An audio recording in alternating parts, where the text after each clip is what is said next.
Hello everyone, welcome to learning science. आज का हमारा टॉपिक है वोल्टेज डिवाइडर बायस मेथड। उसका जो रिमेनिंग हिस्सा है उसको हम करेंगे आज। अप्रॉक्सीमेट एनालिसिस जो न्यूमेरिकल है उसको हमें करना है। सबसे पहले ये जो सर्किट है हमारा उसको हम यूज करेंगे आंसर निकालने के लिए। सेल्फ बायस सर्किट को इक्विवेलेंट सर्किट को भी यूज करके आप आंसर निकाल सकते हो।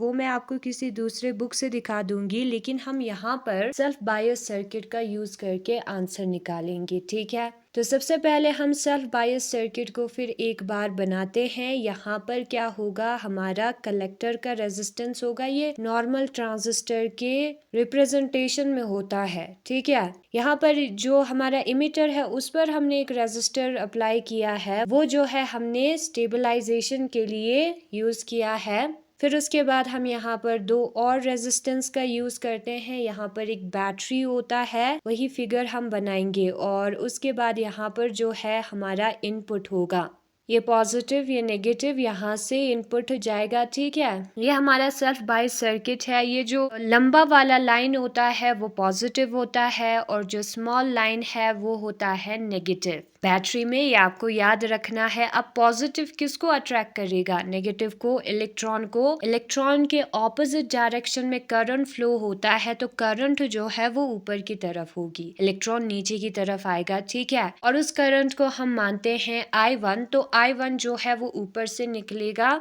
और लास्ट पे नीचे की तरफ आएगा कन्वेंशनल करंट। और ये जो है हमारा NPN टाइप का ट्रांजिस्टर है। PN डायरेक्शन में हमारा करंट फ्लो करता है ट्रांजिस्टर में, तो यहाँ पर अगर हम PN लिखेंगे तो यहाँ पर P होगा।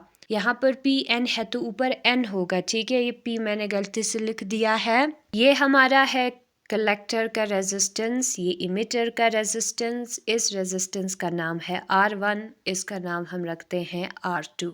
नाउ जो है करंट इस डायरेक्शन में जा रहा है, तो ये बेस करंट भी राइट की तरफ जाएगा। ठीक है, और अगर हम ऊपर से नीचे देखें तो करंट नीचे की तरफ जा रहा है, तो ऊपर वाला करंट, कलेक्टर का करंट नीचे की तरफ आएगा, इमिटर का करंट भी नीचे की तरफ जाएगा। ये जो डायरेक्शन है उसको हमें देखना है। लेफ्ट की तरफ जा रहा है तो सारे लेफ्ट की तरफ जाएंगे, और नीचे की तरफ जा रहा है तो सारे नीचे की तरफ जाएंगे। ठीक है, अब ये जो करंट I1 है वो यहाँ पर पहुंच जाएगा, और ये जो करंट I1 है वो रेजिस्टेंस R1 से भी पास होगी और रेजिस्टेंस R2 से भी पास होगी। तो हम यहाँ पर लिखते हैं उसको, जो करंट होगा, late I1 is the current through resistance R1 and R2। जो रेजिस्टेंस R1 and R2 से करंट पास हो रहा है उसको हम I1 मानते हैं। और ओम्स लॉ के मुताबिक करंट जो है वो वोल्टेज अपॉन रेजिस्टेंस के बराबर होता है। वोल्टेज हमारा यहाँ पर बैटरी है VCC, उसको लिखेंगे। रेजिस्टेंस 2 है R1 प्लस R2,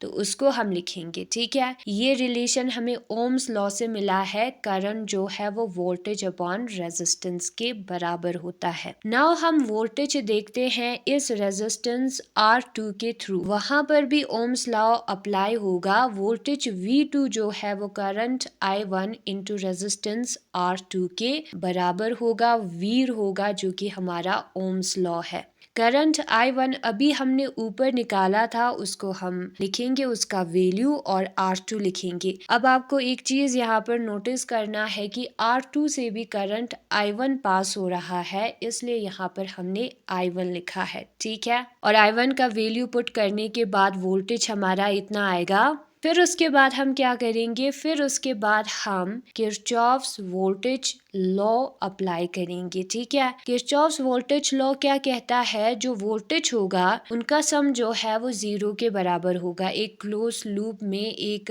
बंद सर्किट में। कौन सा वाला सर्किट पर हमें किरचॉफ्स वोल्टेज लॉ अप्लाई करना है, बेस वाले सर्किट पर, इस वाले सर्किट पर। ठीक है, तो यहाँ पर आप करंट का डायरेक्शन देखकर किरचॉफ्स लॉ डायरेक्टली अप्लाई कर सकते हो। अगर आप क्लॉकवाइज जा रहे हैं तो सारे एरोस क्लॉकवाइज होना चाहिए। अगर कोई उसमें उल्टा डायरेक्शन में होगा तो वहां पर हम नेगेटिव यूज करेंगे। एंड अगर आप एंटी क्लॉकवाइज जा रहे हो तो सारे एरोस करंट का एंटी क्लॉकवाइज होना चाहिए। या आप ऐसे भी याद रख सकते हो कि जब भी कभी रेजिस्टेंस आता है, जो करंट एंटर करता है वो पॉजिटिव होगा और जहां पर करंट जो है लीव होता है वो नेगेटिव होगा। ठीक है, यहाँ पर करंट I1 एंटर कर रहा है तो ये पॉजिटिव ये नेगेटिव होगा, यहाँ पर भी ये पॉजिटिव ये नेगेटिव होगा। नाउ अगर हम एक डायरेक्शन में जाएंगे, बेस करंट इस डायरेक्शन में जा रहा है, ठीक है, तो आप देख सकते हो कि ये दोनों जो है एक ही सेम डायरेक्शन में नहीं है। यहाँ पर क्या होना चाहिए था यहाँ पर पॉजिटिव, यहाँ पर नेगेटिव होना चाहिए था। ये एरो ऊपर की तरफ होना चाहिए था अगर हम क्लॉकवाइज देखेंगे।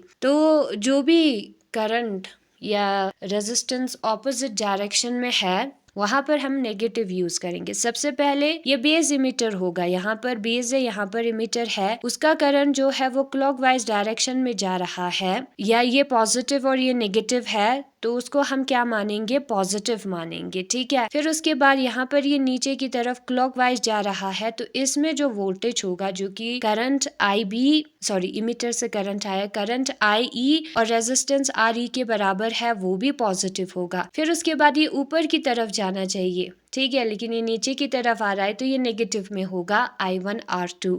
और हमें पता है I1R2 जो है वो वोल्टेज V2 के बराबर होता है, तो I1R2 के जगह पर आप V2 लिख सकते हो और IERE के जगह पर वोल्टेज ऑफ इमीटर आप लिख सकते हो। ठीक है, वीर हमने यहाँ पर भी अप्लाई किया है, वो 0 के बराबर होगा। फिर उसके बाद हम क्या करेंगे, फिर उसके बाद ये हमारा V2 है ना, उसका साइड चेंज करेंगे, पॉजिटिव बन जाएगा नेगेटिव से। VB वो हमारा बराबर होगा, इसको एक ही साइड पर रखा है, VBE प्लस VE की, ये टर्म जो है वो VE होता है। और अगर हम VE निकालना चाहते तो VBE का साइड चेंज करेंगे, माइनस होगा। समझ गए, ये माइनस का साइड चेंज किया है, प्लस हो गया है। बाकी सारे टर्म्स को यूं ही हमने लिखा है, IERE की जगह पर VE हमने लिखा है, I1R2 की जगह पर V2 हमने लिखा है। ठीक है, फिर उसके बाद VBE का साइड चेंज किया है, VE हमें मिल जाएगा। ऑल्सो जो VE है ओम्स लॉ के मुताबिक IERE के बराबर होगा। जो वोल्टेज होगा इमीटर में वो करंट इंटू रेजिस्टेंस के बराबर होगा, इमीटर में वीर होगा। ठीक है, तो करंट जो है वो वोल्टेज अपॉन रेजिस्टेंस के बराबर होगा, इसका साइड चेंज किया है। वोल्टेज अभी हमने निकाला था V2 माइनस VBE, उसको हम लिखेंगे डिवाइडेड बाय रेजिस्टेंस RE। हमने पढ़ा था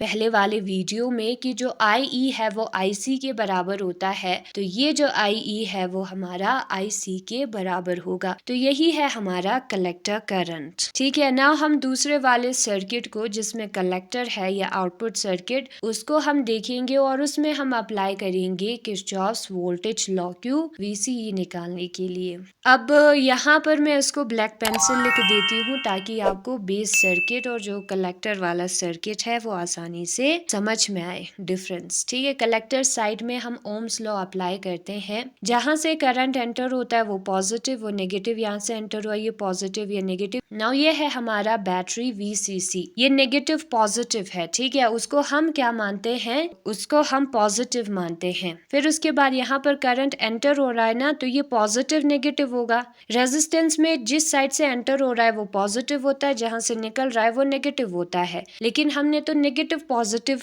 डायरेक्शन में जाना है। ठीक है, तो ये नेगेटिव पॉजिटिव, यहाँ पर भी नेगेटिव पॉजिटिव आना चाहिए, लेकिन पॉजिटिव नेगेटिव आ गया। ठीक है, तो उसका हम साइन चेंज कर देंगे, नेगेटिव ऑफ ICRC लिखेंगे, करंट IC पास हो रहा है। फिर ये हमारा क्या होगा, ये हमारा जो है कलेक्टर इमीटर होगा। कलेक्टर इमीटर का वोल्टेज जो कि नीचे की तरफ जा रहा है, ठीक है, नीचे की तरफ जा रहा है, यानी कि वो भी नेगेटिव होगा। जो भी चीज नीचे की तरफ जा रही है उसको हमें नेगेटिव लिखना है, जो ऊपर की तरफ जा रहा है उसको पॉजिटिव लिखना है। ठीक है, फिर उसके बाद यहाँ पर एंटर हो रहा है, यहाँ से निकल रहा है, तो ये क्या है, ये भी पॉजिटिव नेगेटिव है, तो उसको भी हम नेगेटिव लिखेंगे। नेगेटिव पॉजिटिव को हमने पॉजिटिव माना है। ठीक है। तो यहाँ पर जो करंट होगा IERE वो नेगेटिव होगा। वीर हमने अप्लाई करना है, वीर के मुताबिक क्या होता है, करंट इंटू रेजिस्टेंस वोल्टेज के बराबर होता है। ठीक है, तो आपको ये समझ में आ गया। ये नेगेटिव पॉजिटिव है तो इसको हम पॉजिटिव मानेंगे, तो यहाँ पर नेगेटिव पॉजिटिव आना चाहिए था, लेकिन सारे पॉजिटिव नेगेटिव है तो सारों पर हमने नेगेटिव लिखा है। फिर जितने भी नेगेटिव है उसका साइड चेंज कर देंगे, तो VCC जो है वो ICRC plus VCE plus IERE के बराबर होगा। ठीक है, ये जो वोल्टेज है, ये जो वोल्टेज है, ये जो वोल्टेज है, उनका साइड चेंज कर दिया है। फिर उसके बाद हम क्या करेंगे, फिर उसके बाद ये जो ICRC और IERE है उसका साइड चेंज करेंगे, क्योंकि हमें VCE चाहिए तो ये दोनों नेगेटिव हो जाएगा। और हमें क्या पता है, हमें ये भी पता है कि जो IE है वो IC के बराबर होता है, इमिटर करंट कलेक्टर करंट के बराबर होता है, तो IE की जगह पर हम IC लिखेंगे। IC दोनों में प्रेजेंट है तो कॉमन हमें बाहर लिखना है, ब्रैकेट के अंदर आएगा रेजिस्टेंस RC और रेजिस्टेंस RE। तो ये है हमारा कलेक्टर इमिटर वोल्टेज और यही हमें निकालना था। और वही सेम चीज बुक में भी दिया होगा, अप्रोक्सीमेट एनालिसिस। हम मानते हैं करंट I1 जो है वो फ्लो हो रहा है रेजिस्टेंस R1 और रेजिस्टेंस R2 से। करंट I1 जो है वो VCC divided by resistance R1 plus resistance R2 के बराबर होगा। करंट जो है वो वोल्टेज अपॉन रेजिस्टेंस के बराबर होगा ओम्स लॉ के मुताबिक। यहाँ पर वोल्टेज है VCC और रेजिस्टेंस 2 है R1 और R2 करंट I1 के लिए। ठीक है, तो उसको हमें लिखना है। फिर उसके बाद R2 के अक्रॉस अगर हम वोल्टेज देखना चाहते हैं, वो जो है VB के बराबर होता है, वो हमारा बराबर होगा I1 इंटू R2 के। क्यों? क्योंकि करंट I1 पास हो रहा है, रेजिस्टेंस R2 है, उसका वोल्टेज उतना होगा। I1 के जगह पर ये वाला वैल्यू पुट किया है। फिर उसके बाद ये जो बेस सर्किट है उसमें हमने किरचॉफ्स वोल्टेज लॉ अप्लाई किया है। ये जो इमिटर वोल्टेज है वो नीचे की तरफ आ रहा है, तो नीचे की तरफ को हम पॉजिटिव मानेंगे। ये भी नीचे की तरफ आ रहा है, अब ये ऊपर की तरफ जाना चाहिए, क्लॉकवाइज डायरेक्शन में हम जा रहे हैं। ठीक है, तो ये जो हमारा वैल्यू है V2 वो जो है नेगेटिव होना चाहिए, और ये जो है क्लॉकवाइज में है कि नहीं, तो ये पॉजिटिव होगा। कौन सा वाला? VBE हमारा। तो कौन सा नेगेटिव होगा? V2 नेगेटिव होगा। V2 का हम साइड चेंज कर देंगे, और VBE जो है वो पॉजिटिव है, उसका अगर हम साइड चेंज कर दे वो नेगेटिव बन जाएगा। तो VE जो है वो V2 माइनस VBE के बराबर होगा। IE जो है वो VE अपॉन RE के बराबर होता है, VE का वैल्यू पुट कर देना है। ओम्स लॉ से वो रिलेशन हमें मिला है। और IE जो है वो कलेक्टर करंट के भी बराबर होता है, ये हमने पहले पढ़ा था।